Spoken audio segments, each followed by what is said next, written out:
प्रिय मित्रों नमस्कार।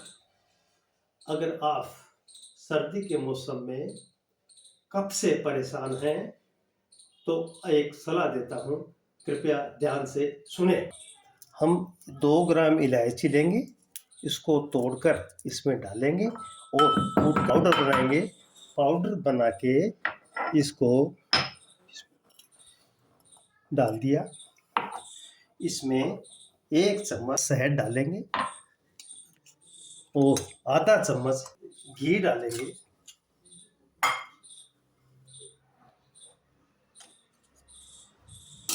थोड़ा सेंधा नमक डालेंगे और इसको बराबर मसल के इसकी चटनी बनाएंगे। इसे सोते समय चाट लें, आपको कफ में आराम मिलेगा। धन्यवाद।